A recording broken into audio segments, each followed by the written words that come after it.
নিষিদ্ধ প্ৰহৰৰ পিছতো কিমান সুৰক্ষিত মহানগৰবাসী এই মুহূৰ্তত জনাবই লাগিব যে ৰাজ্যত প্ৰশাসন ব্যৱস্থা হস্তম হৈ থকাৰ পিছতো বাৰে বাৰে পোহৰলৈ আহে অপৰাধজনিত ঘটনা এতিয়াও কিন্তু কমা দেখা নাই অপৰাধজনিত ঘটনা কিয়নো এইবাৰ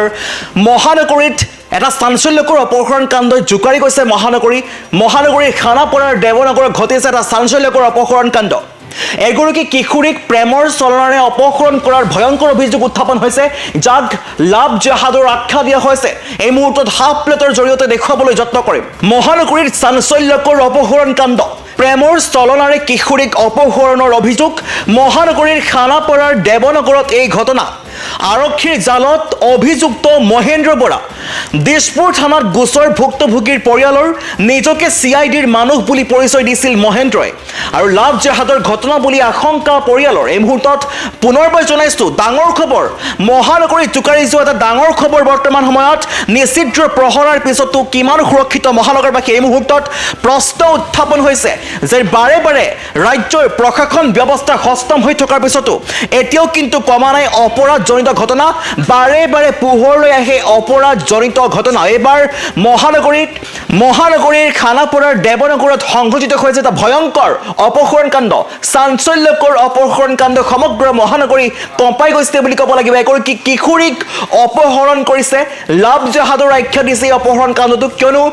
কিশোৰীগৰাকীক প্ৰেমৰ চলনা কৰি অপহৰণ কৰাৰ ভয়ংকৰ অভিযোগ উত্থাপন হৈছে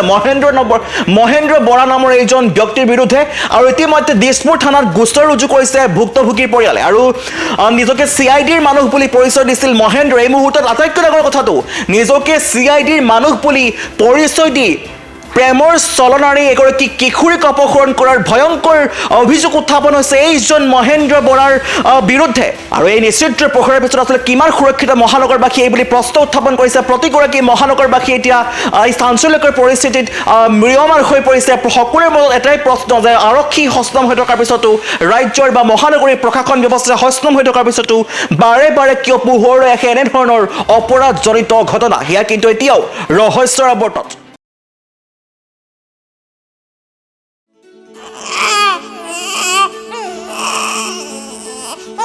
অভিনন্দন আপোনাৰ এজনী ছোৱালী জন্ম হৈছে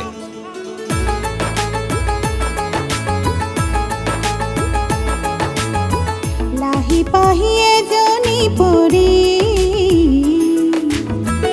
আহিলে ঘৰখন উজলি